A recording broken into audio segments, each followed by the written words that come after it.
Hello, my name is Pastor Kathy Kollar. I'm the pastor of Pleasant Valley Lutheran Church near Malabar Farm and St. Paul Lutheran Church in Lucas, Ohio. Greetings. We're reading through the Bible with commentary. We are in the fourth book of the Bible, up to chapter 27.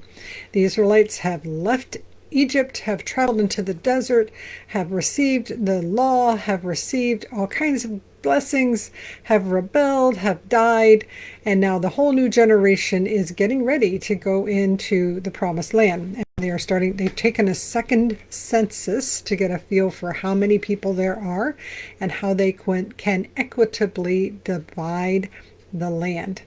So as we mentioned when we're reading through the census, one guy, Zelophehad, only had daughters. So that's where we pick up on chapter 27. Then the daughters of Zelophehad came forward. Zelophehad was son of Hepher, son of Gilead, son of Machir, son of Manasseh, born of Joseph, a member of the Manassite clans. When there is a genealogy like that, there can be skipped generations. Zelophehad, son of Gilead, they might have skipped a few in there and just gotten right back to the ones that we know of, such as Manasseh, son of Joseph.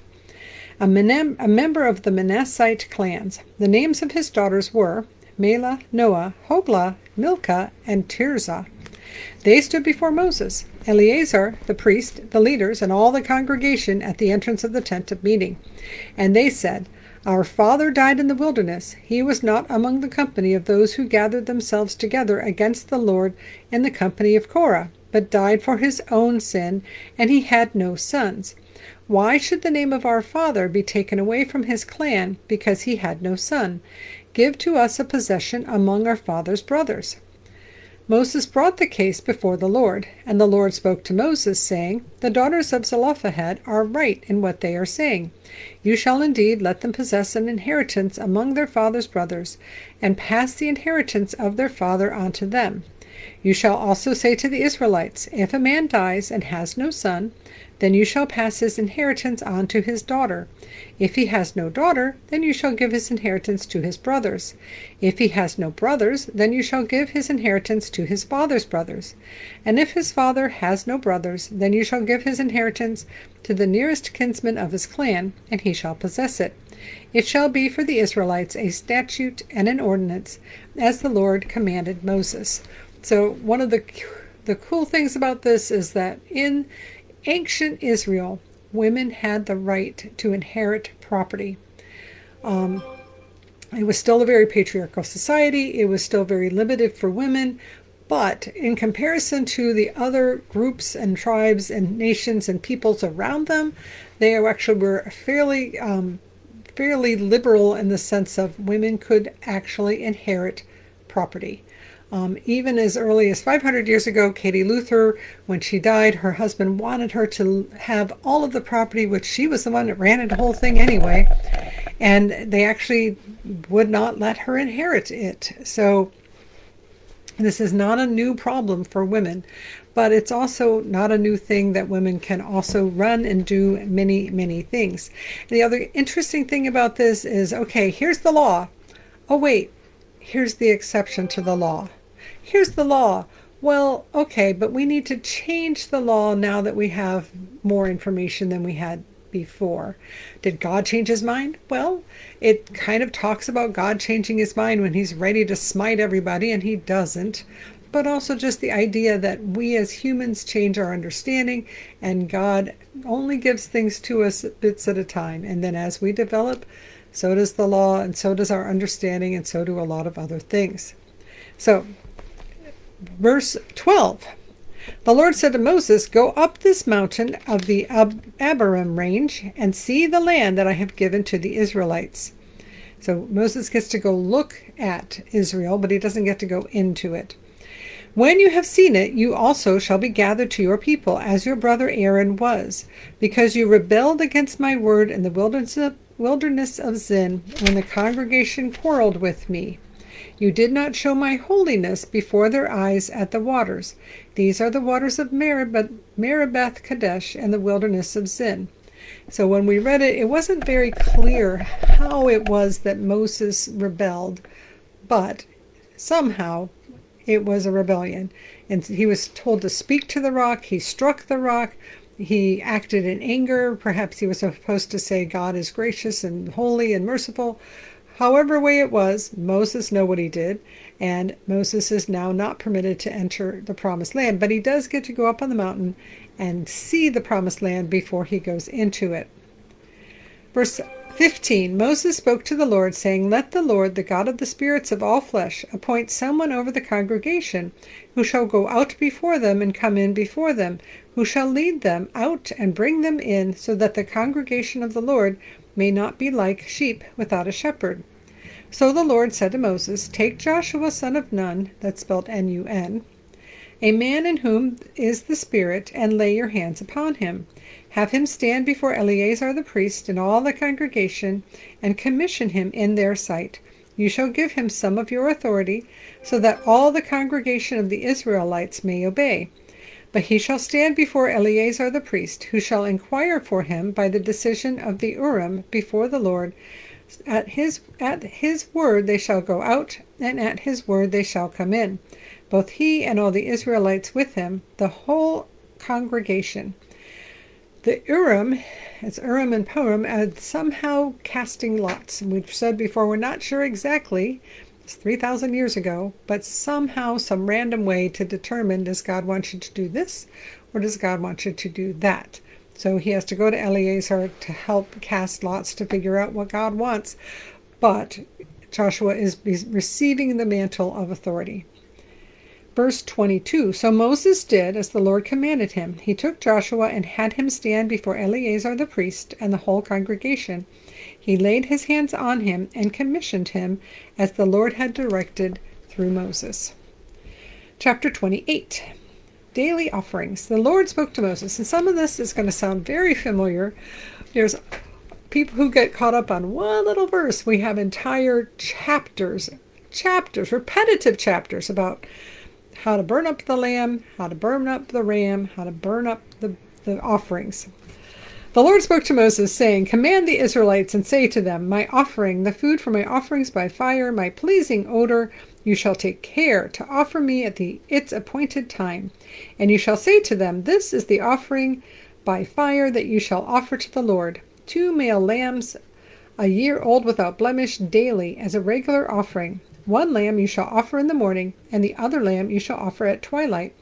Also 1/10 of an ephah of choice flour as for a grain offering, mixed with 1/4 of a hin of beaten oil. It is a regular burnt offering, ordained at Mount Sinai for a pleasing odor, an offering of fire to the Lord. Its drink offering shall be 1/4 of a hin for each lamb.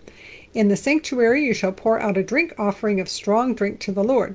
The other lamb you shall offer at twilight, or somehow between the 2 evenings, twilight, with a grain offering and a drink offering like the one in the morning. You shall offer it as an offering by fire, a pleasing odor to the Lord. On the Sabbath day, 2 male lambs, a year old without blemish, and 2/10 of an ephah of choice flour for a grain offering, mixed with oil, and its drink offering. This is the burnt offering for every Sabbath, in addition to the regular burnt offering and its drink offering. At the beginning of your months, you shall offer a burnt offering to the Lord, 2 young bulls, 1 ram, 7 male lambs, a year old without blemish. Also 3/10 of an ephah of choice flour for a grain offering, mixed with oil for each bull, and 2/10 of a choice flour for a grain offering, mixed with oil for the 1 ram, and 1/10 of a choice flour mixed with oil as a grain offering for every lamb, a burnt offering, a pleasing odor, an offering by fire to the Lord. Their drink offering shall be 1/2 a hin of wine for a bull, 1/3 of a hin for a ram, 1/4 of a hin for a lamb. This is the burnt offering of every month throughout the months of the year. And there shall be 1 male goat for a sin offering to the Lord. It shall be offered in addition to the regular burnt offering and its drink offering. So every day there's an offering. On Sabbath there's an extra offering. At the beginning of the month there's another offering. And for each burnt up animal, I shouldn't say it burnt up, but basically for each animal that is sacrificed, in addition to that, you also give flour mixed with oil and a drink offering. Much of this goes to the priests, but not all of it. Verse 16, on the 14th day of the first month there shall be a Passover offering to the Lord, and on the 15th day of this month it is a festival. 7 days shall unleavened bread be eaten. On the first day there shall be a holy convocation. You shall not work at your occupations. You shall offer an offering by fire, a burnt offering to the Lord, 2 young bulls, 1 ram, and 7 male lambs a year old. See that they are without blemish. Their grain offering shall be of choice flour mixed with oil. 3/10 of an ephah you shall offer for a bull, 2/10 for a ram, 1/10 you shall offer for each of the 7 lambs. Also 1 male goat for a sin offering, to make atonement for you. You shall offer these in addition to the burnt offering in the morning, which belongs to the regular burnt offering. In the same way you shall offer daily for 7 days the food of an offering by fire, a pleasing odor to the Lord. It shall be offered in addition to the regular burnt offering and its drink offering. And on the 7th day you shall have a holy convocation. You shall not work at your occupations. So a daily offering, a Sabbath offering, a monthly offering, a Passover offering. And now the next one is Festival of Weeks, which is also known as Pentecost. It's the 50th day after the Passover, 50 days, Festival of Weeks. Verse 26, on the day of the first fruits, when you offer the grain offering of new grain to the Lord at your Festival of Weeks. So this first one is barley and the second one is wheat, I think. You shall have a holy convocation. You shall not work at your occupations. You shall offer a burnt offering, a pleasing odor to the Lord, 2 young bulls, 1 ram, 7 male lambs a year old. Their grain offering shall be choice flour mixed with oil, 3/10 of an ephah for each bull, 2/10 for 1 ram, 1/10 for each of the 7 lambs, with 1 male goat to make atonement for you. In addition to the regular burnt offerings with its grain offering, you shall offer them and their drink offering. They shall be without blemish. So daily, weekly, monthly, during the Passover, and then 50 days later during Pentecost or Festival of Weeks. Chapter 29. Oh, wait, there's another holiday, Festival of Trumpets. On the first day of the 7th month you shall have holy convocation. You shall not work at your occupations. It is a day for you to blow the trumpets. You shall offer a burnt offering, a pleasing odor to the Lord, 1 young bull, 1 ram, 7 male lambs a year old without blemish. Their grain offering shall be of choice flour mixed with oil, 3/10 of 1 ephah for the bull, 2/10 for the ram, 1/10 for each of the 7 lambs, with 1 male goat as a sin offering to make atonement for you. These are in addition to the burnt offerings of the new moon and its grain offering, and the regular burnt offering and its grain offering, and the drink offerings according to the ordinance of them, a pleasing odor, an offering of by fire to the Lord. So daily, weekly, monthly, Passover, 50 days after Passover, and what became known as Sukkot, or the Festival of Shelters, or the Festival of Trumpets. One more, the Day of Atonement. Verse 7, on the 10th day of the 7th month you shall have a holy convocation and deny yourselves. That says, and fast. So fast from food, fast from sex, deny yourselves.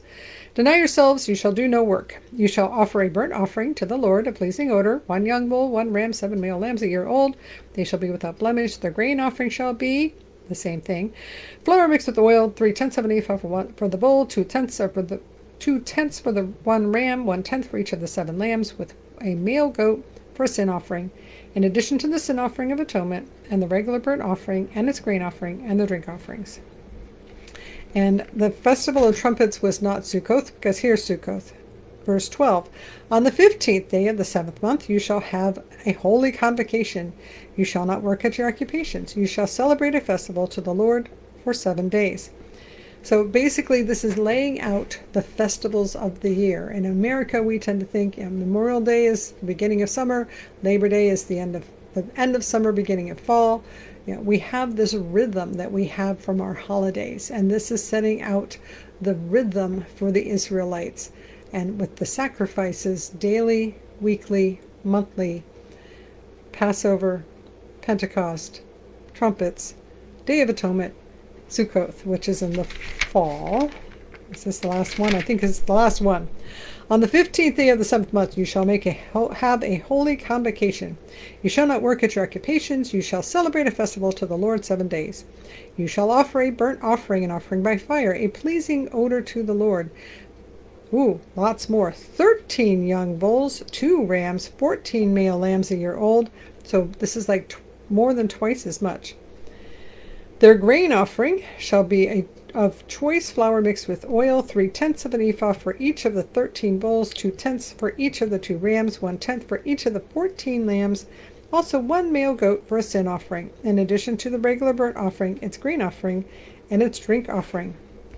That's the first day, and it's a week-long festival. So on the second day, 12 young bulls, 2 rams, 14 male lambs, a year old without blemish, for the grain offering and drink offerings for the bulls and for the rams and for the lambs, as prescribed in accordance with their number. Also 1 male goat for a sin offering, in addition to the regular burnt offering and its grain offering and their drink offerings. Verse 20, on the third day, 11 bulls, so 1 less each day, 2 rams, 14 male lambs a year old without blemish, with the grain offering, the drink offerings for the bulls, for the rams, and for the lambs, as prescribed in accordance with the number.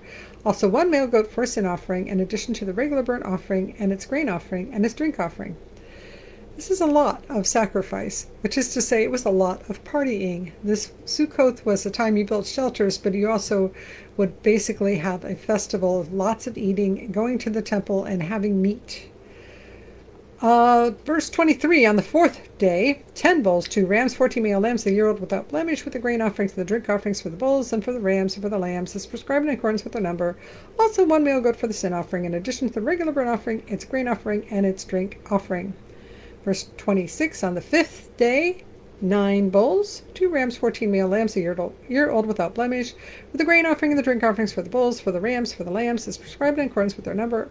Also 1 male goat for a sin offering, in addition to the regular burnt offering and its grain offering with its drink offering.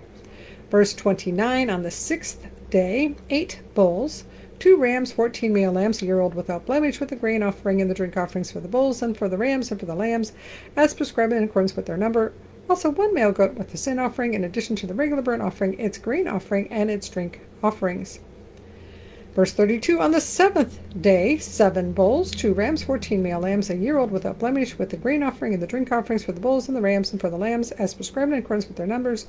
Also 1 male goat for a sin offering, beside the regular burnt offering, with its grain offering and its drink offering. So while they're doing this every day, 1 fewer bull, but they're also still doing all of the daily sacrifices that they always do. Verse 35, on the 8th day you shall have a solemn assembly. So you do that for 7 days, but the 8th day you shall not work at your occupations. You shall offer a burnt offering, an offering by fire, a pleasing odor to the Lord. 1 bull, 1 ram, 7 male lambs a year old without blemish, and the grain offering and the drink offerings for the bull, for the ram, and for the lambs, as prescribed in accordance with their number. Also 1 male goat for a sin offering, in addition to the regular burnt offering and its grain offering and its drink offering. Verse 39, these you shall offer to the Lord at your appointed festivals, in addition to your votive offerings and your freewill offerings, as your burnt offerings, your grain offerings, your drink offerings, and your offerings of well-being. So Moses told the Israelites everything just as the Lord had commanded Moses. If that sounds familiar, it's like, yes, we have heard that before. And yes, we are hearing it again. And because it was very important to the Israelites, and before Moses is gone forever and is now passing things on to Joshua, he is saying, okay, here's your festivals. You're going to be sacrificing every day, every week, every month, and then all of these festivals: Passover, Pentecost, trumpets, Sukkoth, Day of Atonement. And it forms the rhythm of the year. And of course, we know this, but we don't really think about the fact that we have a rhythm to our lives that is formed around holidays. Even if you work on a holiday, there's still just this rhythm that we know. Oh, Memorial Day, 4th of July, Labor Day, Christmas, New Year's Day. These are punctuations in our year that affect our entire, how kind of the rhythm of our life goes. And this was the rhythm of the life for the Israelites in ancient Israel. And this rhythm of festivals and days when they had no work and did not work at their occupations. And now may the Lord bless you and keep you. May the Lord make his face shine upon you and be gracious unto you. May the Lord look at you with favor and give you peace. In the name of the Father, and of the Son, and of the Holy Spirit. Amen. Go in peace. Serve the Lord. Thanks be to God. If you made it this far, thank you so much for staying with us. Like, subscribe, comment. It really does help the channel to have those things. And for the next, I don't know, however many couple weeks, I will be on the road, but I'm hoping to still be recording these. So we'll see how that goes technologically. Hopefully we'll be able to do it. Have a great day. Thanks for being here.